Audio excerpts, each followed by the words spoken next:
Fundación Libertad y Desarrollo presenta Razón de Estado con Dionisio Gutiérrez. Hablando de la dignidad humana, hace algunos años un querido maestro hacía referencia a la metáfora de un faisán que, herido de muerte, sigue batiendo las alas. Y no se refería a esa dignidad derivada de nuestra condición de seres razonables, que, como dice, a veces lo somos muy poco, ni a la que sugería Pico de la Mirandola, con eso de que más que ser menos que ángeles, a menudo nos comportamos como algo menos que bestias. El maestro, que además es humanista, escritor, profesor y empresario, y que se graduó de ser humano hace muchas décadas, la condición más digna de todas, se refiere a la dignidad humana como a esa fuerza que nos permite afrontar atropellos, sonrojos y adversidades, a la dignidad debida más a la voluntad que a la razón. Dice el maestro que se trata de esa virtud de carácter que alivia nuestras derrotas y miserias, la elegancia que separa, la vergüenza del orgullo. En gran medida, dice, todos somos faisanes heridos y frente a la adversidad y el dolor es gracias a esa dignidad que logramos el impulso para seguir batiendo las alas. Continúa el maestro y afirma que andar con dignidad por la vida, pese a las derrotas de la edad, el miedo o la fortuna, es uno de nuestros mejores dones. Ser dignos, en última instancia, es ignorar lo que nos hiere. Y afirma el maestro que armados de esa ética personal y ese decoro, logramos sobrevivir a las servidumbres que nos impone la andadura. Vivir con honor, morir sin duelo. Esta es la regla. Lo que no es malo, si bien se mira, pues la vida de los que saben levantarse se enriquece con una ética de resistencia que, como al faisán, les dota de título y distinción. La prueba que vuelve el fracaso fecundo. Y sigue el maestro, de la herida que abre fluye nuestra dignidad, que es la honra del caído, la defensa del humilde, el signo de nuestra autoestima. Sufrir una derrota no es darse por vencido, es no doblar la rodilla y, como el faisán, no rendirse ni siquiera al implacable mandato de la muerte. Parece, pero no es orgullo. El orgullo precede a la caída, la dignidad le sigue. Y sí, como dice el poeta, hay una muerte lenta que atraviesa la vida lentamente. Hay también una lenta dignidad que alienta la vida hasta su fin. Continúa el maestro diciendo que no es fácil ser digno en estos tiempos que corren. Quizá en ningún tiempo lo ha sido. La gente se engaña a sí misma, rebaja su condición, se vende por unas monedas, se humilla, se deshonra. Y así viene a suceder que a la larga solo alcanzan a emular el vuelo de la gallina. La dignidad no es un valor en alza porque tal vez dedicamos demasiado tiempo a humillar la dignidad ajena. O como dijo Saramago en su discurso de aceptación del Nobel, si hay hombres que no se respetan a sí mismos es porque hace tiempo perdieron el respeto a sus semejantes. Aparentamos dignidad, dice el maestro, pero no la sentimos. Hemos perdido la ética de la dignidad en aras de valores menos decorosos como el dinero, la vanidad, el poder. Con estas reflexiones y en estos tiempos de dolores e incertidumbre, solo quería recordar con agradecimiento y alegría al querido maestro y su legado, que en estos días llega a los 82, con buena salud, al lado de su familia, con mucho que dar y con su dignidad intacta.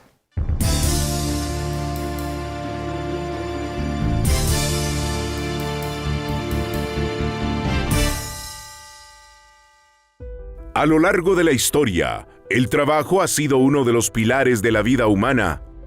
El trabajo en libertad, o sea, con derecho a escoger, ha permitido a las civilizaciones crear los cimientos del mundo moderno y desarrollado. Al mismo tiempo en que los cambios tecnológicos y la competencia global están acabando con industrias y empleos, están apareciendo ocupaciones que antes no existían. Esto trae incertidumbre y temor en el mercado laboral.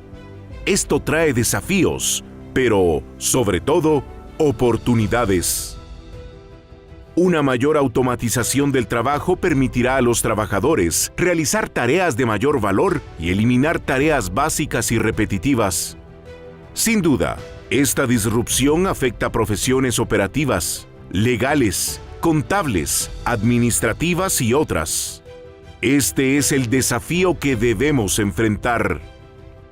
La automatización es ya una realidad, y aunque la gente es pesimista sobre sus efectos, en los salarios de los trabajadores hay datos que nos dan razones para ser optimistas.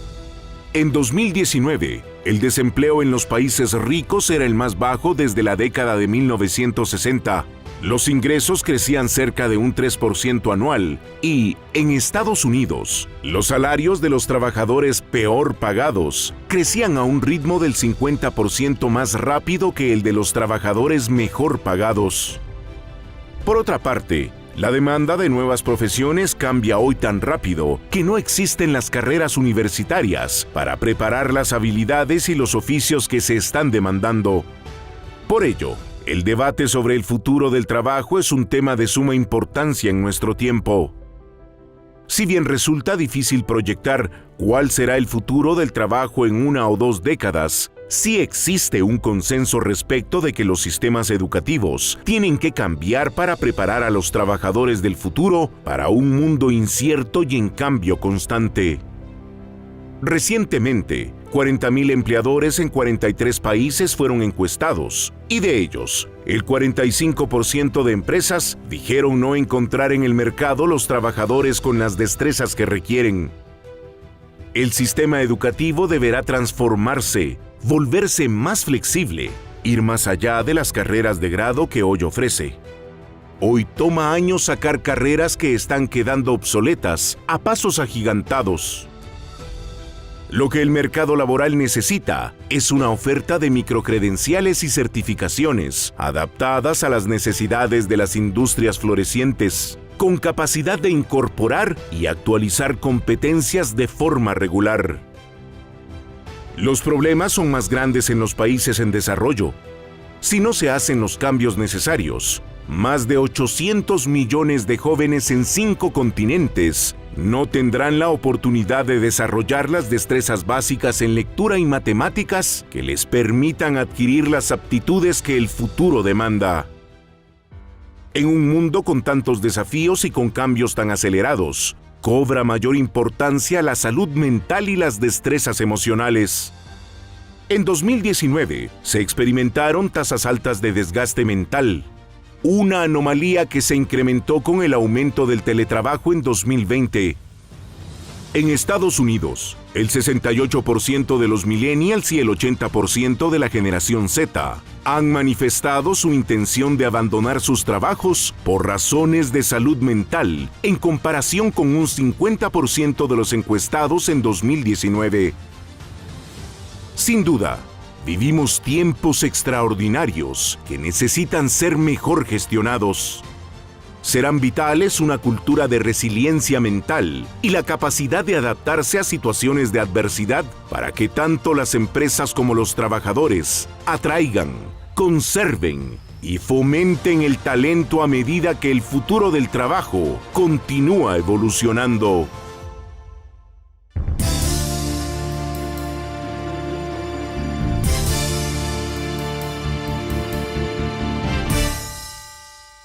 Hay temas en la vida que son determinantes para el diario vivir, para la paz y para la armonía en las sociedades. Uno indispensable es el trabajo, las oportunidades y el ambiente laboral. Por un lado, la fuente de sustento y por el otro, el grado de satisfacción personal que nos da. Lo que nos gusta no es siempre lo que nos toca hacer, pero la vida nos enseña que cuando de salir adelante se trata, los seres humanos tenemos una gran capacidad de adaptación. Para hablar de estos temas, tengo el gusto de presentarles a Alejandro Malamed, conferencista internacional, orador TED, consultor disruptivo y referente sobre temas de actualidad como el futuro del trabajo, el lado humano de la transformación digital y el liderazgo con propósito. Alejandro tiene más de 25 años de experiencia en posiciones ejecutivas en multinacionales importantes, es autor de 7 libros, de numerosos artículos y columnas de opinión, ha hecho programas de especialización y ha sido profesor en universidades de gran prestigio en el mundo. Alejandro, bienvenido a Razón de Estado. Para las personas que han tenido el privilegio de acceder a una universidad, el modelo ha sido que las personas sacan un título o 2 y salían al mercado laboral. La impresión hoy es que esto ya no es suficiente. ¿Cómo deben prepararse las personas para el mundo laboral del futuro, que realmente ya es el presente? Totalmente. Bueno, muchas gracias. A ver, lo que tenemos que entender es que por lo general las universidades son instituciones que fueron creadas en el siglo XIX y que la conducen profesionales del siglo XX para estudiantes del siglo XXI, con lo cual tenemos 2 siglos de distancia. Mi opinión es que tal vez lo que tenemos que empezar a pensar, que en lugar de concentrar en muy poco tiempo tantos años de estudio, lo que habría que hacer es dividir esto, fragmentarlo y en varios momentos de la vida ir recapacitándonos. Un estudio nos dice que si uno está 5 años en la universidad o 4, lo que está estudiando en el último año ya es tan distante de lo que estudió en el primero que lo del primer año quedó obsoleto. ¿Qué significa? Tenemos que estar en una actualización permanente y muy posiblemente accedamos dentro de muy poco tiempo a nuevos modelos educativos que no van a tener nada que ver con lo que hoy estamos observando. Precisamente por eso, Alejandro, la formación y la educación recibida por millones de personas se han quedado obsoletas ante la rápida evolución del mercado laboral debido en gran parte a la era exponencial en la tecnología. ¿Implica esto que se debe regresar a la universidad o alguna institución que ofrezca formación técnica para desarrollar las nuevas habilidades que exige el mundo laboral moderno? ¿Es esto posible o veremos una generación perdida en la transición? A ver, no, yo no creo que veamos una generación perdida, lo que creo es que vamos a acceder por distintos mecanismos a estos espacios de educación. Hoy en día la mayoría de las mejores universidades del mundo ofrecen sus programas en forma gratuita que podemos acceder desde cualquier lugar del mundo. Lo que estamos observando es que hay nuevas maneras de enriquecernos cada uno y de ir lo que se llama el reskilling, es decir, ir reciclándonos profesionalmente. Entonces, mi opinión es que las instituciones educativas se están todo el tiempo adaptando a las nuevas realidades. Lo que nosotros tenemos que pensar es que todo esto exige y demanda que las dos partes se esfuercen para lograr ese objetivo. Ya. Si bien es cierto, Alejandro, hay instituciones serias, tanques de pensamiento, incluso gobiernos que reconocen que el modelo de educación tiene más de 15 años de atraso en América Latina. ¿Cómo pueden los centros educativos reeducar a las personas para que se adapten a los cambios si no aceleramos ese proceso de modernización del que tú hablas en los contenidos que están enseñando las escuelas y las universidades? Claro.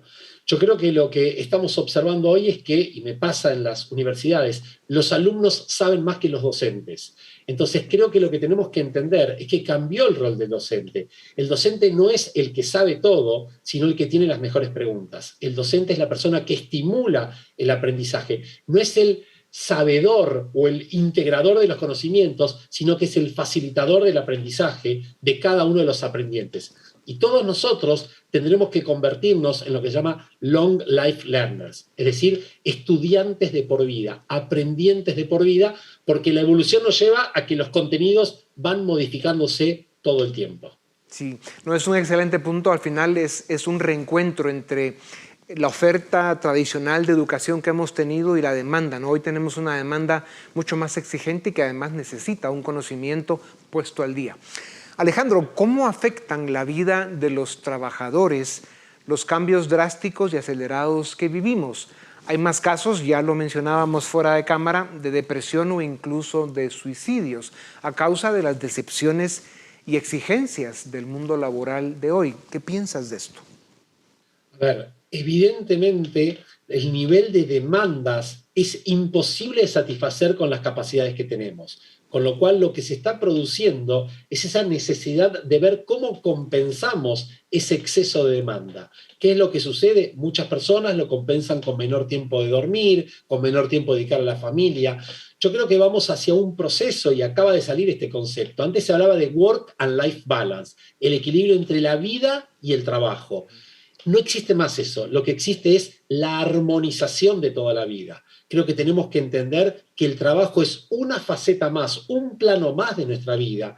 Y si eso no nos genera la motivación como para estar todo el tiempo impulsando nuevas energías, no nos sirve. Por otro lado, creo que también empezamos a entender que los modelos tradicionales de conexión laboral están obsoletos. El concepto de trabajo 8 horas y por eso me pagan, dentro de muy poco va a desaparecer. Tenemos que empezar a pensar en el trabajo por objetivos, que no importa ni cuándo ni dónde lo hago, sino lo que importa es que esté realizado, que esté ejecutado. Eso va a cambiar muchas cuestiones, dentro de las cuales cada uno va a ser el dueño de administrar su tiempo de la manera más efectiva. Ya. Lo que dices, Alejandro, me recuerda a un estudio, un trabajo del Harvard Business Review, en el que hablaba de la necesidad de una nueva era de la salud mental en el trabajo, debido a los trastornos y traumas que se acumulan y que son cada día más evidentes. Muchas empresas, especialmente en países ricos, han respondido con iniciativas como días o semanas de salud mental, les dicen, semanas laborales de 4 días y más beneficios que incluyen el asesoramiento, el coaching. Hay datos que indican que estos esfuerzos no están dando los resultados esperados. ¿Cuál es el problema? ¿Pasa la especie humana por un momento de desencuentro con el presente que le toca vivir? ¿Cómo se deben enfrentar estos desafíos? Yo creo que hay dos cuestiones acá, y es como una confluencia de dos fenómenos. Primero, lo que veníamos arrastrando, y esto se potenció con el COVID-19. Entonces, ¿qué es lo que está sucediendo? Ninguno de nosotros estaba preparado mentalmente para enfrentar este tipo de desafíos. ¿Qué es lo que sucedió? Muchas empresas intentaron brindar remedios que estaban conectados con respuestas antiguas. Entonces, lo que está sucediendo es nueva modelización de cuál es la respuesta que hay que dar a la salud mental y a la salud emocional. Un tema que no es menor es que el concepto de salud mental hasta el año 2019 estaba prácticamente prohibido en las empresas, estaba mal visto. Entonces, ¿qué es lo que estamos visualizando? Estamos visualizando la necesidad de poner sobre la mesa la problemática de la salud mental como parte de la salud integral de cada colaborador. Y es en esta dirección donde vamos a empezar a encontrar las soluciones cuando realmente expongamos los problemas. Mi experiencia en este campo es que la mayoría intenta ocultar. La problemática que sucede es que la salud mental no se puede ocultar. Eso se evidencia en cualquier momento. Un estudio que hicimos en una compañía en toda Latinoamérica sobre ansiedad y depresión demostró que los niveles son alarmantes que se está viendo en este momento en los colaboradores. Y no es la problemática tradicional. La problemática que hoy se está viendo es fundamentalmente en las madres con hijos y en las personas solteros que viven solos, las mayores problemáticas. ¿Por qué? Porque la expectativa era totalmente diferente a lo que hemos vivido en estos últimos 2 años. Ya.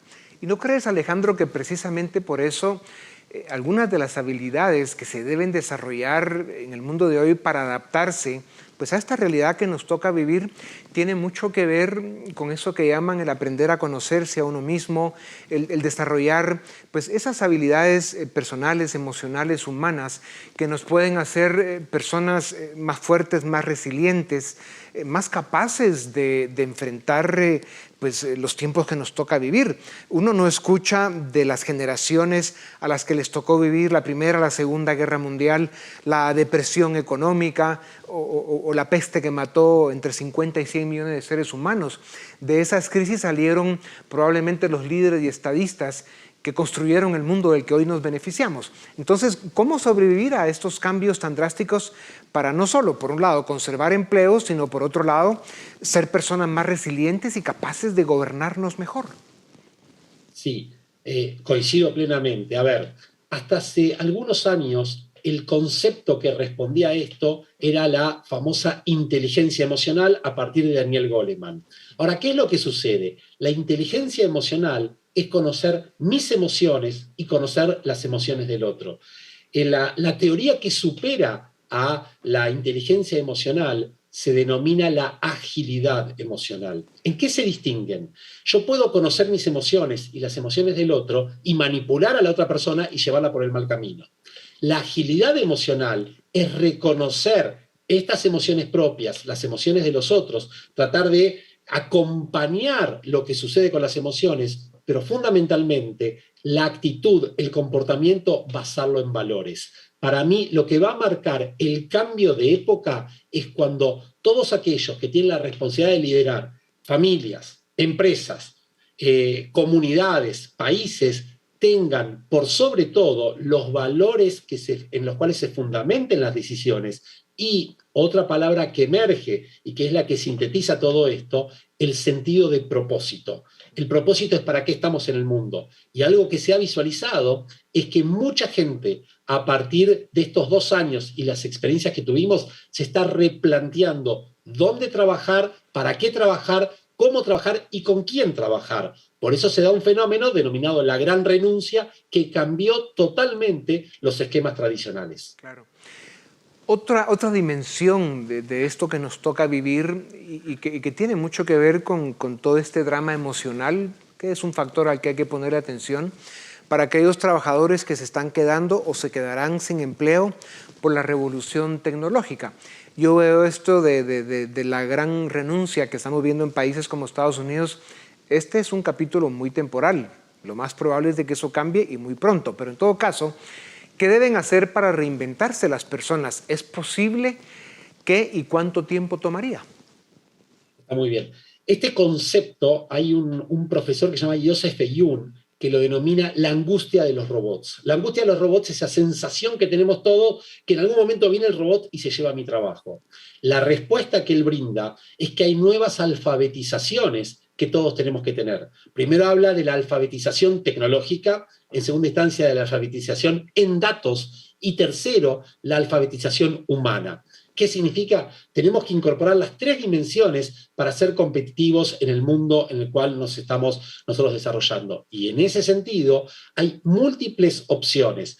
Técnicamente se habla del upskilling, reskilling y outskilling. Upskilling es mejorar lo que tenemos, reskilling es reciclaje profesional y outskilling es el grado máximo de responsabilidad social corporativa donde las empresas, sabiendo que hay personas que no pueden reinsertarse dentro de la propia organización, las entrenan, las capacitan para ser útiles en la sociedad. Ahí gana la persona, gana la empresa, gana la sociedad. Tremenda reflexión, Alejandro. La pandemia nos llevó a jornadas laborales más flexibles. Hubo gente que trabajó menos y otros más. Si bien millones de trabajadores hoy prefieren retirarse de sus empleos, lo hemos visto, para tener tiempo libre, también vemos el fenómeno inverso. El trabajo a distancia o virtual también ha provocado que la frontera entre la casa y la oficina desaparezca, incluyendo los mismos horarios de trabajo o la expectativa de respuestas desde el empleador hacia el trabajador. ¿Se ha generado un impacto negativo sobre la disponibilidad de tiempo de recreo y distracción por la pandemia o se trabaja menos? A ver, los estudios indican que en promedio las personas trabajamos 48 minutos y medio por día de más. Ahora, ¿por qué se da eso y dónde se está verificando? Básicamente, cuando uno va al trabajo, no solamente es la cuestión física de ir, sino que es emocional de distinguir los planos. Una cosa es mi casa, otra cosa es mi trabajo. Cuando el trabajo está a 10 metros o a 5 metros de distancia, puedo hacerlo en cualquier momento. De hecho, hoy en día se está hablando del tercer turno que hacen muchas personas. ¿Cuándo es ese tercer turno? Después de las 9 de la noche. Es decir, en el momento en el cual hice las labores de mi casa y después sigo trabajando. La experiencia hoy está hablando que la mayoría de las personas trabajan más tiempo que antes, pero trabajan con más autonomía y con más libertad. Lo que se está persiguiendo es cómo se optimizan los niveles de productividad para que todos terminen ganando y no sea en detrimento de las personas o de las propias organizaciones. Y en esta tribuna siempre presentamos un sentido homenaje a los millones de latinoamericanos que trabajan en la mañana para comer en la tarde, que especialmente lo hicieron en los tiempos de pandemia, corriendo, poniendo en riesgo su vida y que bueno, son lo que son, ¿no? Esos héroes de la economía que ojalá algún día tengan acceso a integrarse a la economía formal y que pues, tengan todas las oportunidades que eso da. Alejandro, los hábitos de consumo también han cambiado según la preferencia respecto al trabajo a distancia, desde la casa. Por ejemplo, cayó el gasto en ropa, el uso del automóvil o del transporte público, pero aumentó el consumo de bienes para el hogar y comida en casa. ¿Cómo influirá esto en las preferencias de los trabajadores a la hora de buscar empleo? Sí. Bueno, yo creo que hay algunas industrias que jamás se hubieran imaginado el crecimiento que tuvieron. Una que me tocó hacer un trabajo hace muy poquito, la industria de venta de flores. Las flores han crecido exponencialmente porque mientras estamos en nuestras casas queremos que estén mejor. Yo creo que lo que está sucediendo es que todos nos hemos dado cuenta que podemos vivir muy diferente a lo que estábamos acostumbrados, que necesitamos ciertas cosas y ciertas cosas no, y nos hemos dado cuenta qué es lo importante. Conectado con lo que decíamos antes, junto con el propósito que todos estamos buscando, también estamos tratando de trabajar en lugares que tengan significado y que tengan impacto real en la sociedad. Hay todo un concepto que tiene que ver con lo que se llama economía al kilómetro cero, donde se intenta impulsar las industrias locales, todo lo que es la utilización de la ropa y la reutilización. Entonces, es como la ecología aplicada a cada uno de los ámbitos. Aquellos que tienen más oportunidades, cada vez más están buscando trabajar en este tipo de industrias, en este tipo de empresas. Alejandro, así como la demanda laboral está en proceso de transformación, también lo está la oferta, ya lo decíamos. La pandemia llevó a millones de personas en países desarrollados a concluir que existen otras variables importantes en su vida, como la disponibilidad de tiempo libre, como ya lo mencionábamos también, la flexibilidad de horarios o la posibilidad de realizar el trabajo a distancia o desde casa.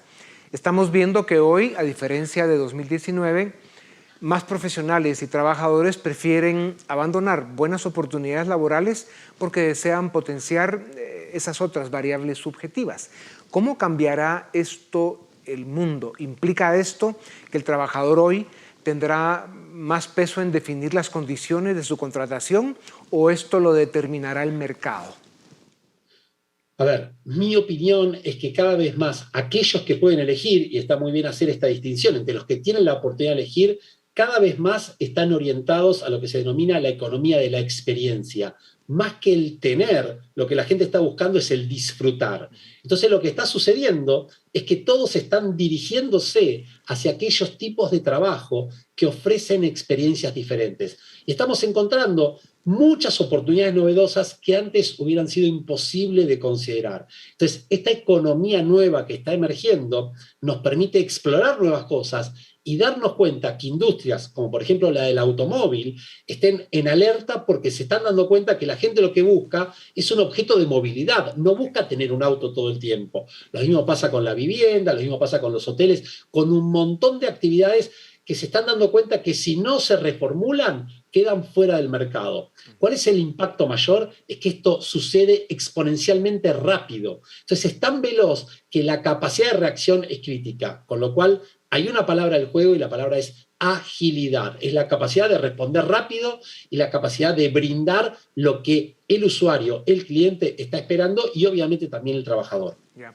Hablando de eficiencia y productividad, una broma que resulta ser verdad es que el encierro nos hizo darnos cuenta de lo ineficientes que son una gran cantidad de reuniones y cómo se desperdicia el tiempo, no solo en desplazamientos, sino en agendas que tienen demasiados puntos que lo desperdician. ¿Tenemos hoy más conciencia de la ineficiencia en el uso del tiempo? Lo que estoy observando es, hay conciencia pero todavía no está resuelto. Entonces, lo que está sucediendo es que por lo menos observamos el fenómeno y nos damos cuenta lo innecesario que son un montón de momentos de conexión.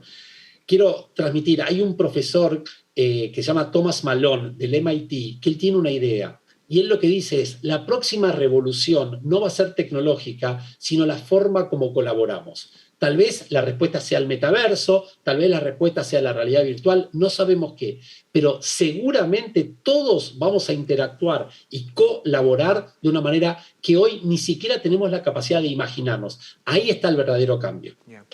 Y esto nos trae, Alejandro, a un tema que ya mencionábamos hace un rato. ¿Qué nos dice de las generaciones de hoy que parecen aguantar menos que las de antes? En 2019 ya se reportaban tasas altas de desgaste y cansancio entre jóvenes. El 68% de millennials y el 81% de esa generación Z manifestaron haber renunciado a sus trabajos por razones de salud mental. ¿Está la especie humana en un ciclo de decadencia? El mundo de hoy exige hacer más, no menos, y para comer hay que trabajar. ¿Cuál es tu análisis sobre este ciclo que estamos pasando que sin duda alguna es disruptivo y a veces preocupa? A ver, lo que yo considero es que las nuevas generaciones, los que son nativos digitales, millennials y centennials, lo que se está visualizando es que ellos se criaron a un clic de distancia de cualquier cosa. Y ese clic de distancia de tener o conocer a alguien o conectarse con cualquier lugar del mundo los hace actuar de una manera diferente. Entonces, ¿qué es lo que pasa?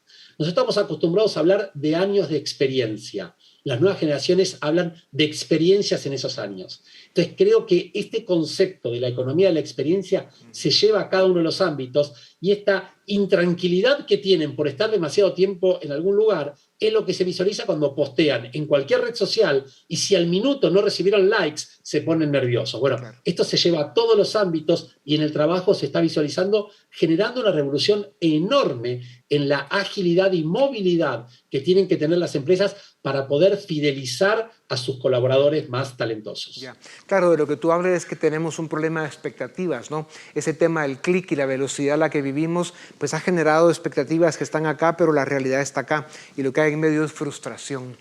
Alejandro, para terminar, a los valores hoy les llaman habilidades blandas, como la honradez, el trabajo en equipo, la cooperación, la comunicación, el sacrificio, el compromiso, la excelencia. Sin importar cómo les llamen, ¿por qué es y será vital rescatar estas virtudes si queremos construir un mundo mejor? A ver, bienvenido que suceda esto, primer punto, y en segunda instancia porque nos hemos dado cuenta que uno puede ser teóricamente muy exitoso, pero cuando no está basado en esos valores fundantes, eso es de corto plazo. Yo creo que esto empezó tal vez a nivel corporativo y global con el caso Enron, pero después hemos tenido numerosos casos que mucha gente que logra teóricamente mucho éxito, todo el dinero que gana solamente le sirve para poder pagarle a los abogados para no ir preso. Entonces, ¿qué es lo que está sucediendo? Creo que hay como una nueva ética que se está poniendo en juego. Bienvenida esta, y me parece que esto está conectado también con el propósito. Entonces, también lo que se está visualizando es que hacer el bien hace bien, y esto hace que todos actuemos de una manera diferente. Clarísimo. Lo que queda claro es que si queremos de verdad construir un mundo mejor, tendremos que revisar el ejemplo, el legado de valores que nos dejaron generaciones anteriores, en especial, como ya decía, las que vivieron las dos grandes guerras mundiales, la peste del 17 y la Gran Depresión económica. Aquellos años y aquellos dolores produjeron grandes líderes y estadistas que construyeron el mundo del que las generaciones de hoy tanto nos hemos beneficiado, y el que tantos se dicen a sí mismos dirigentes, lamentablemente insisten en destruir. Las tareas pendientes son extraordinarias, no queda otra que seguir trabajando. Qué bueno para el mundo que te tenga a ti, Alejandro, con tu conocimiento y tus reflexiones que sin duda alguna, como lo has demostrado hoy una vez más, son esenciales. Aportas algo que es muy importante para el mundo. Gracias por tu tiempo. A ustedes también gracias. Esto es Razón de Estado.